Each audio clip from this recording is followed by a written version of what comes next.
How's it going, brothers? It's John Balls here. Balik lagi ke waktu belajar John Ball segmen tebak watak.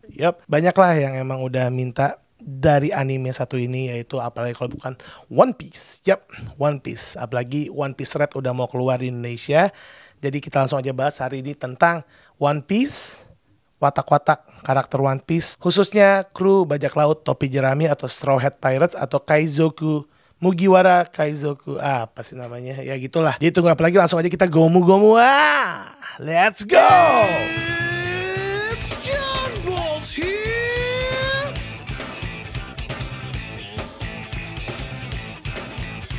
Alright, mungkin kalau kalian lihat di belakang itu kan poster lamanya. Ya, saya belum update posternya, jadi sekalian nggak spoiler juga untuk yang anime, yang nonton anime doang ya. Jadi oke. Kita mulai dari siapa? Saya nggak usah ngelihat di foto mereka karena kurang lebih saya udah, insya Allah udah hafal semua. Oke, kita mulai dari orang pertama di kru bajak laut topi jerami, Mugiwara Luffy. Monkey D. Luffy. Dia orangnya jelas banget ya, orang yang spontan. Luffy orangnya spontan banget. Tujuan dia aja pengen jadi orang yang selalu bersenang-senang, bebas. Ya, orang yang bebas, free. Ya, freedom itu biasanya punyanya orang sanguine yang selalu mau bersenang-senang. Jadi tujuan dia simple, emang mau senang-senang aja. Dan dia punya tujuan yang baru di reveal ya. Dia mau temen-temennya bisa makan sepuasnya tanpa harus mikirin apa-apa gitu. Jadi bisa semua orang bisa makan puas tanpa harus mikirin apa-apa. Itu kayaknya simple ya menurut kalian, tapi menurut saya itu hal yang susah. Buktinya tingkat kelaparan di dunia aja gede gitu ya. Dan dia juga orangnya reckless ya. Dia reckless. Reckless itu apa sih? Tak apa-apa. Ya, buru-buru ya, keras kepala juga. Itu kenapa Luffy itu jelas banget sanguine choleris ya. Extrovert sejati, kita bisa lihat dari semua pengambilan keputusan dia. Dan konyol ya. Kalian bisa tahu ya. Jadi langsung aja, Luffy, Monkey D. Luffy adalah sanguinis choleris. Oke, kita next. Well, ini gak kayak kalau kita kayak tebak watak artis Korea ya. Saya harus agak pusing lihat fotonya dulu, kaget-kaget. Karena ini saya udah familiar dari zaman saya kecil. Tapi kalau ada salah tetap aja kalian bilang di komen, gak apa-apa ya, karena saya yakin juga mungkin ada yang salah ya. Oke, kita sekarang masuk ke kru kedua ya. By the way, ini gak sesuai bounty ya. Ini sesuai peringkat mereka masuknya ya, bergabungnya ya. Jadi kru kedua ya adalah Roronoa Zoro. Dia, kalau Luffy tadi kapten, Zoro ini first mate. Bisa dibilang dia kru pertamanya, tangan kanannya Luffy. Swordman juga. Beda sama Luffy yang sanguine, Zoro ini dia orangnya lebih banyak berpikir, perfeksionis ya. Dia mau jadi yang terbaik ya harus latihan keras, gigih. Dan dia orangnya kelihatannya dingin ya. Apalagi kalau dia baru ketemu orang, dia nggak mudah percaya ya. Pekerja keras juga, tegas keras. Jadi Zoro itu ya jelas banget melankolis choleris. Pasti kalian juga sering nebak Zoro melankolis choleris kan. Kenapa? Ya karena tadi semua alasannya. Terus ada yang nanya, loh Zoro kan suka tidur. Zoro suka tidur karena dia selalu jaga malam. Kalau Straw Hat Pirates itu pada tidur, dia yang malam-malam gak tidur. Makanya dia kalau pagi tidur, paling sering tidur. Itu bukan karena dia orang pragmatis yang di mana-mana tidur, itu karena cholerisnya dia gitu ya, menjaga kan, choleris menjaga. Jadi Roronoa Zoro melankolis choleris. Oke, next abis Zoro masuk Nami, Cat Burglar Nami. Ini dulu kalau ngeliat Nami tuh lucu gitu ya, kayak gadis muda yang tegas ya, tapi ya sebetulnya dia sangat perhitungan, sangat detail ya, bisa memperkirakan cuaca dengan sangat detail ya. Dia suka duit, keras, galak, semua anggota bajak laut di topi jerami paling takut itu sama Nami. Dan yang bisa Nami dengerin tuh cuman Robin. Kenapa ya? Karena Robin sangat bijaksana mungkin, tapi Nami itu jelas choleris banget ya. Orang juga tahu kan, pencinta uang. Bukan karena pencinta uangnya sih, tapi ya karena ketegasannya itu. Jadi Nami itu jelas dia choleris apa? Kalau menurut saya sih choleris melankolis. Kenapa? Dari dia bisa menggambar peta dengan sangat detail, kedetailannya dalam prediksi cuaca, karena jurus-jurusnya adalah tentang weather-weatheran, dan dia adalah navigator dari topi jerami. Well, nggak mesti navigator orang melankolis sih, tapi menurut saya Nami itu melankolisnya karena dia teratur. Dia yang dulu awal-awal sangat mengatur ya keadaan topi jerami. Bahkan sebelum ada Chopper, dia juga dokternya. Jadi waktu Nami sakit dan belum ada Chopper, bingung juga tuh waktu itu ya. Jadi Nami jelas Coloris melankolis. Itu nanti ada penjelasannya kenapa Sanji itu nggak cocok sama Nami. Spoiler dikit ya artinya. Ya udah. Next, kru keempat mereka yang ikut bergabung adalah Usopp. Dari wataknya kalian juga tahu dia orangnya ngebanyol ya. Orangnya suka melebih-lebihkan ya, berlebihan ya, tapi penakut ya, cari aman sendiri. Beda sama Luffy. Dua-duanya sama-sama sanguinis ya. Kalian pasti tahu bakal ke situ. Tapi kalau Usopp, gue bilang sanguinis pragmatis. Kenapa ya tadi? Ya, dia lebih banyak kabur, lebih banyak takutnya, lebih banyak cari amannya, ya. Dan dia cuman di beberapa tempat tertentu aja dia agak lebih keras, ya. Kayak waktu Mary mau dibuang itu dia keras. Kenapa ya itu? Karena itu kenang-kenangan dari Kaya, ya. Kan Kaya juga. Kalau kalian nggak tahu, Kaya itu yang di village yang waktu itu Usopp tinggal, orang kaya gitu. Kaya, orang kaya. Ya namanya Kaya, kebetulan dulu waktu saya kecil nonton saya kira karena dia orang kaya namanya Kaya. Terus saya tinggal nunggu mana sih miskin. Oke, next. Oke, lanjut aja. Mungkin dulu Usopp namanya miskin kan. Dulu appearance-nya Usopp tuh sangat sederhana. Jadi menurut saya Usopp itu sanguinis pragmatis. Tapi kalau kalian bilang, loh Usopp kan dulu suka buatin senjata, suka kayak rapin kapal. Gak mesti juga rapin kapal tuh orang melankolis gitu. Itu juga kan Usopp emang gak berbakat untuk ngelakuin itu. Dia bukan tukang kapal. Usopp itu adalah penembak jitu. Untuk jadi penembak jitu menurut saya gak cuma orang melankolis-koleris aja, tapi orang pragmatis tuh bisa aja menembak jitu. Karena apa? Kesabaran. Dan emang bakat gitu. Visual spasialnya bagus gitu. Udah jelas banget, walaupun sebenarnya kinestetiknya Usopp nggak bagus banget ya. Jadi dia emang bisa bilang sanguin pragmatis yang visual spasialnya paling bagus. Dan emang kenapa sanguin ya itu suka melebih-lebihkan, makanya disebut sebagai si pembohong Usopp gitu ya. Karena sanguin itu kan negatifnya dia ya kalau berlebih-lebihkan jadi suka bohong. Ya, itulah Usopp, sanguin pragmatis. Next, ya. Next kita ke nomor 4, maksudnya nomor 5. Itu joke untuk ya inside joke One Piece banget ya kalau kalian ngerti. Nggak tahu nih mau gue masukin tau nggak, karena menurut gue ini lucu tapi pasti orang nggak ngerti, dan menurut pencinta dia ini nggak lucu. Sanji orang nomor 5 4 ya, kru kelima enggak, sebenarnya dia kru keempat yang gabung sama Luffy ya. Kalau Luffy itu kan 0, Zoro 1, Nami 2, Usopp 3, dia orang keempat yang bergabung sama Luffy, Sanji. Sumpah gue harus stop sama lawakan ini karena gak lucu untuk orang-orang yang gak nonton. Tapi orang yang gak nonton One Piece ngapain juga nonton video ini ya? Cuman mau lihat saya aja. Makasih yang nonton. Oke, by the way Sanji. Ya kita lihat. Dia orang yang tegas, dia orang yang kuat, dia perfeksionis, dia koki dari bajak laut topi jerami ya. Dia kalau masak cepet ya, tapi detail ya. Kemampuan dia kinestetiknya kuat banget. Naturalisnya juga kuat banget ya. Dan dia ini orangnya juga agak-agak ngebanyol, tapi ngebanyolnya bukan ngebanyol orang sanguin ya. Spontanitas dia dapat dari kolerisnya ya. Jadi dia ini menurut saya koleris melankolis. Kenapa? Rapih juga, tertata ya, masaknya rapi, cepet tapi rapi. Nah itu orang koleris melankolis tuh, cepet tapi rapi ya. Itu kenapa Sanji sama Nami nggak cocok, karena dua-duanya koleris melankolis ya. Jadi ya jelas ya. Dan kenapa juga Sanji sama Zoro suka berantem? Yang satu melankolis koleris, satu koleris melankolis ya. Jadi buat yang selama ini, oh ini kenapa Sanji sama Zoro suka berantem? Ya ini jawabannya bros. Hanya ada di John Balls YouTube channel. Ya karena Sanji sama Zoro juga sebenarnya punya kekuatan yang nyaris imbang, walaupun Zoro sedikit lebih kuat. Ya fakta ya. Ya inilah inside joke ya. Oke, jadi ya Sanji koleris melankolis. Oke, next yang bergabung selanjutnya adalah Tony Chopper, Dokter Tony Chopper. Boku wa dokter Tony Chopper. Chopper, yes, jelas banget Chopper. Wataknya melankolis pragmatis. Kenapa dia nggak suka dipuji? Walaupun sebenarnya dia seneng, ya, tapi dia marah kalau dipuji. Tapi sebenarnya dia seneng gitu. Kan orang melankolis gitu, ya kan? Sebenarnya dia suka pujian, tapi nggak nyaman kalau dipuji secara langsung. Jadi Chopper itu kalau dipuji, dia langsung kayak marah gitu. Ah berisik kamu, tapi sambil joget-joget. Ah berisik kamu, mukanya seneng gitu. Misalnya dipuji gitu sama Usopp. Wah Chopper, kamu hebat sekali. Chopper pasti kayak yang, ah berisik kamu, pergi sana.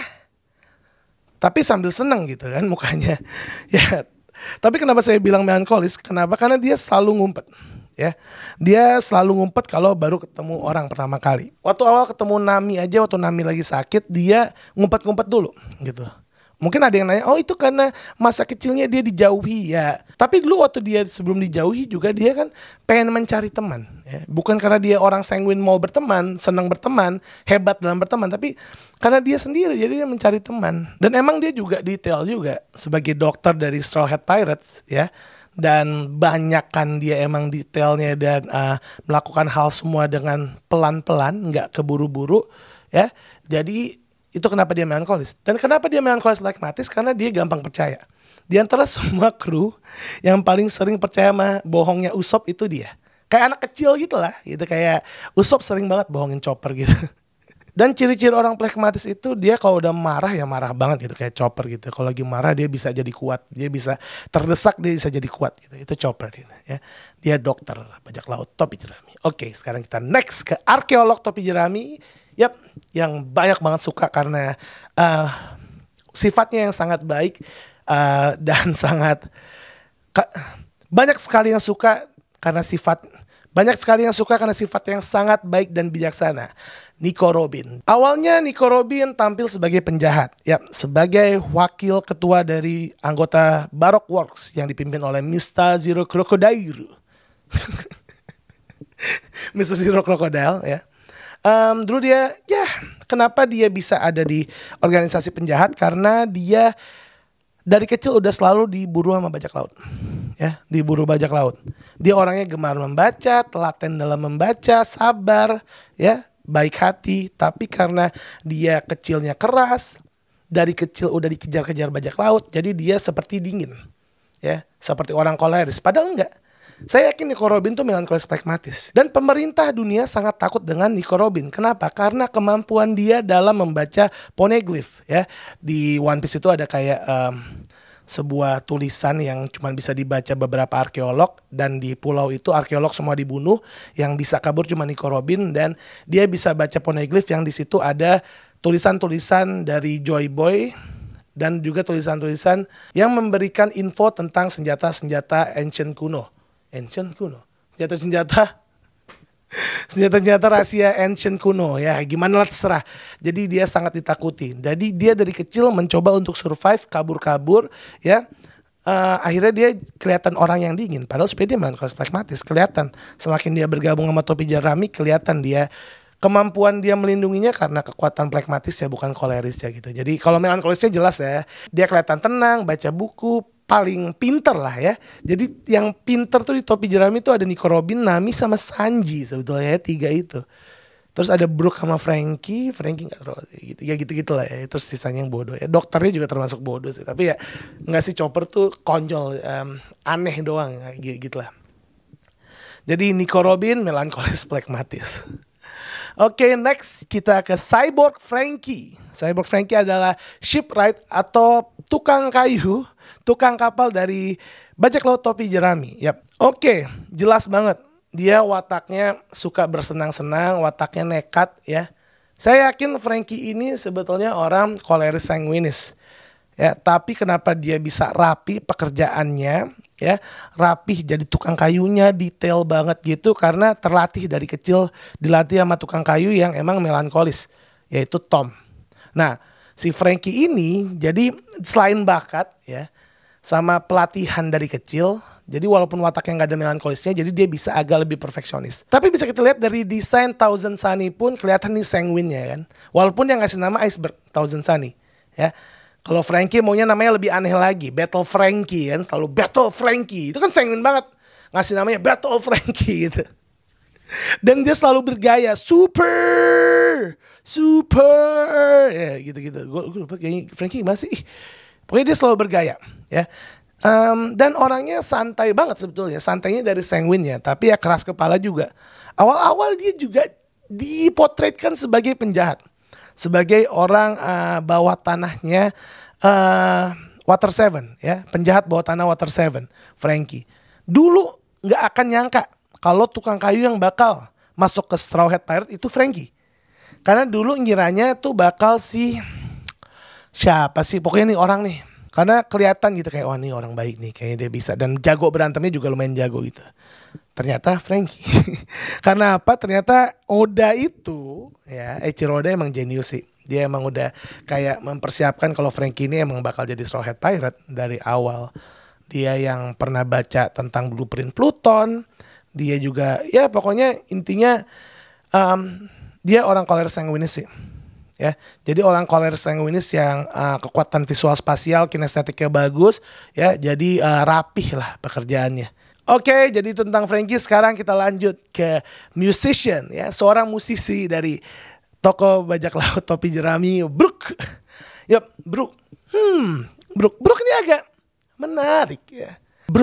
Brook ini kalau ada watak sanguin melankolis. Brook, aduh, bias banget ya, karena Brook itu sebenarnya pakaiannya rapi, jago main musik, semua alat musik, musikalitasnya bagus banget. Tapi kok dia spontan banget gitu, baru ketemu cewek udah minta diliatin celana dalamnya. Dia selalu kayak gitu ya, ini memang bukan kartun buat anak-anak sih. Ya, tapi ya kartun semua usia. Kartun seumur hidup. Jadi Brook tuh apa ya? Yang pasti plekmatis ya. Gak mungkin Brook koleris. Mungkin dia plekmatis sanguinis ya. Tapi ya itu plekmatis sanguinis. Ya kayaknya Brook tuh plekmatis sanguinis deh. Dia apa-apa bilang permisi, maaf, cara ngomongnya sopan. Atau mungkin plekmatis melankolis ya. Ini yang paling susah. Nih dia yang ada wanted poster dia beda sendiri. Kayak poster. Dia pernah jadi musisi, pernah jadi kayak artis gitu. Waktu time skip 2 tahun topi jerami kepisah-pisah. Kayak plekmatis sanguin sih. Ya, ambivert. Karena tadi saya bilang sanguin melankolis. Karena gak mungkin koleris, artinya ada plekmatisnya. Karena dia ambivert, artinya dia plekmatis sanguinis. Makanya dia waktu kehilangan temennya, relationship oriented. Dia punya janji sama paus namanya Labon ya, dan dia bakal menepati janji. Tapi bentar. Ketua lamanya Brook itu Choler Sanguin. Jangan-jangan dia Playgimelo, kan dia kayak wakil ketuanya. Oke, gini. Yang pasti Brook itu plekmatis ya. Kalian komennya di bawah, Brook tuh wataknya apa? Menurut kalian plekmatis melankolis atau plekmatis sanguinis? Sejujurnya saya bingung, tapi kalau disuruh pilih saya akan bilang Brook itu plekmatis sanguinis sih. Banyak konyolnya sih. Konyolnya bukan konyolnya orang melankolis, konyolnya orang sanguin gitu. Karena kalau dia plekmatis melankolis terlalu introvert kan, jadi kayaknya dia nggak introvert, dia ada extrovertnya, ambivert sih. Jadi ya Brook menurut saya plekmatis sanguinis, tapi kalian komen aja kalau salah. Oke, next. Oke, sekarang adalah anggota yang terakhir masuk, baru masuk di Wano. Helmsman kapalnya dari Straw Hat Pirate, Jinbei. Jinbei ini helmsman itu pengemudi kapal. Ya apa sih namanya? Nakoda ya? Ya nakodanya lah. Tapi nakoda sama kapten sama tuh beda sih. Pokoknya dia yang ngendaliin deh. Dia jago banget ngendaliin kapalnya. Karena dia juga bisa mengendalikan ikan-ikan di sekitar untuk mengendalikan gelombang ya. Jadi kayak gitu, karena dia bisa ngomong sama ikan, karena dia juga setengah manusia ikan ya. Kalau Jinbei kayaknya wataknya melankolis plekmatis ya.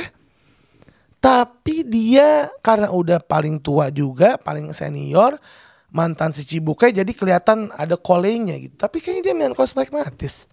Kenapa? Karena waktu Luffy ngelakuin hal konyol ya, di panel komik terakhir dia bilang ke Nami kayak, dia sambil ketawa hahaha gitu, maafkan saja Luffy, kan kita semua nggak apa. Terus dia kena marah sama Nami gitu. Jadi kayak Jinbei itu melankolis plekmatis.